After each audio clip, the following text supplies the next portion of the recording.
Hey, JP here. I'm at Mark Office's studio on the Gold Coast. Wait till you check this place out. Let's go and have a look.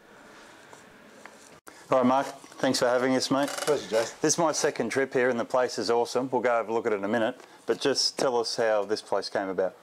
Well, I was teaching at a golf academy in Sydney, and we had a lot of this sort of technology there.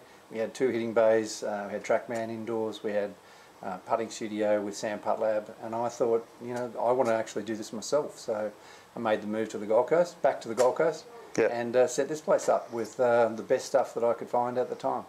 And we'll go and have a look at it soon, but a place like this, what does it allow you to do with people?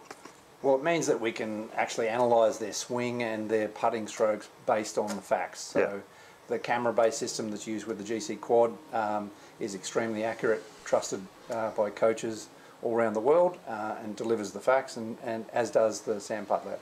And for nuts like me, I can't wait to go have another look at it, so let's go and have a look now. So Mark, we're in your main studio now, mate, so just show us through. I'm going to pan over here. Show us what we've got here, mate. Yep, so we've just hit a shot here, so we can set this up. You've nearly holed it, by the way. We can set this up on a practice fairway, or in this case we've done it on a hole on the golf course.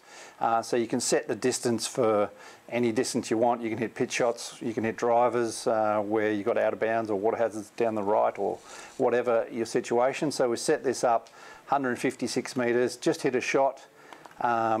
So automatically every swing is captured on video, so we can analyse that, and then we can look at the ball and club data. So this is the ball data that comes up automatically here on the video page as well. So it shows us the launch angle, the total spin, carry distance, finish distance, how far right or left it starts, the descent angle and the peak height, and how far offline it's gone. And then we can look at the club data. So this is a great way to explain to any player what's actually happening at the moment of impact, the 5 influences on what the ball does. So you've got your swing path direction. In this case, this was pretty good at only 2.8 degrees in to out. The face is a little closed in relation to the path, so the ball can then, you know, start slightly to the right and then curve back to the target. We can also see the face to path or the face to target at the moment of impact. And then we've got our impact location, angle of attack, and our last ball flight law is the club head speed. So this is a really comprehensive analysis. My first trip in here, mate, I just think this blew my mind. So what are you going to do to it now? Okay, so there's a few shots we all have trouble with, so. Yeah, we want to be able to practice in all types of situations off all types of lies. So we've got the wind that we can change, so that can be changed from all different directions, but also on this platform that Jason's standing on. So in this case, we're going to do a ball below feet for Jason. So this is going to be a ball below feet, which will help encourage a slice, a fade type shot. So you've got to learn to be able to deal with that sort of thing. And we can go up to 10%. Right, it's going a long way this way now.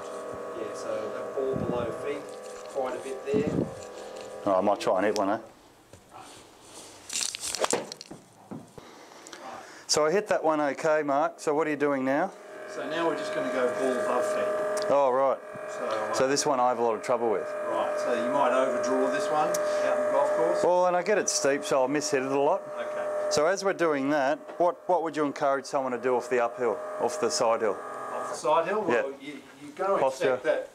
You're going to expect that the ball's going to curve left, so you may well just aim to the right, but you can make adjustments with in other areas as well. What's helped me in the past as well, it's the key to my long swing really is just to get the thing coming out wider this way so I can come around at the ball. Yep. You know, those of us that give it the steep one, there's sort of nowhere to go.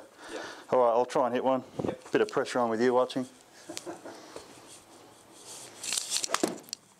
And that's about it. Always a little bit thin for me. Yep. But the beauty of this is I can come in and practice. Yeah. So we've got a second area here where we can work on just hitting shots without worrying so much about what the ball flight's doing. In this case, we can use what's called blast motion. So this is a swing analysis system that you can put on the butt end of any golf club. Mostly it's using putting, but it can be also used in any club for driver through to sand wedge. In the case of a sand wedge shot, you want to have your swing tempo around about 2-to-1 ratio. So it's actually all the same tempo and timing as it is in putting, that it should be a backswing and back to impact ratio that's 2-to-1. So it should take about 60 to 65.65 of a second to do a backswing. All right, well, you put me under the putt, maybe hit some. Now it's your turn, so show us this. Okay, we'll see how we go. So we're hoping for a 2-to-1 ratio. Alright, so we're entering the putting studio here, and we're having a look at this. Mark's just setting up the gear, and as we scroll around here, you've got a fantastic putting green. This is on hydraulics as well, we'll talk about that in a minute. A little bit of memorability in the back. Nice couch, in case we've got groups here. Also, we've got all the bells and whistles here, so I'll just hit a putt, and we'll explain what we're doing. Pressure's on again.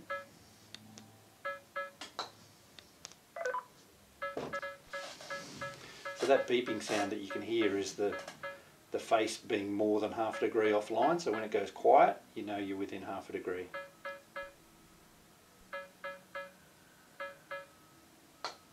Got me there, but I faked it in. Alright, so I've hit one decent one, one very average one, so what are we looking at here? So first of all, we're looking at the face angle at address. So we're in the training mode, so it's only one putt. So this last putt that you hit was 0.1 degrees closed at address, which is exceptionally good face aim at address. Then we can see the face angle at impact, so now it's changed to being 0.6 degrees closed, keeping in mind that 1 degree would be the edge of the hole. Right, so that's still a good face angle. The predicted ball direction is 0.7 degrees to the left, so that would go into the left, between the middle of the hole and maybe slightly towards the left edge of the hole. Then we've got our stroke path direction. We've got the face angle relative to path, which of course we want to have fairly near square. We want to have an impact location somewhere near the centre of the face to be consistent with your distance control.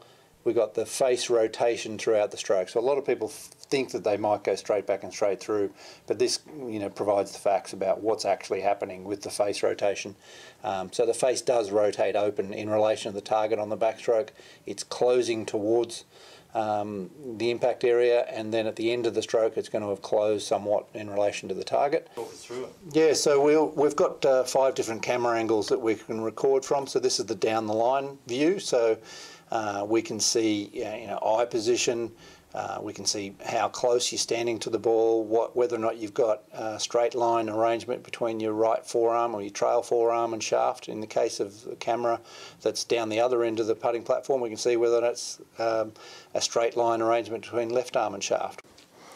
The other thing I like about all this is not only we have all the gadgetry, but I can also look at some of the things, I've got reflections of myself. I can check my posture and my setup, and then we can see whether I'm going any good.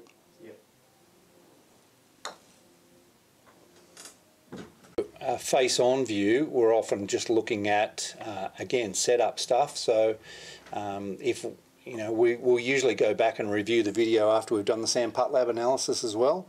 So we can also use a laser that's coming from the ceiling, and we can check whether or not the ball is starting on line. You can definitely see if the putter face is set up at address at right angles to the target line, so that's crucial. What's really important though is getting that ball to start on line and so that it looks good to the eye.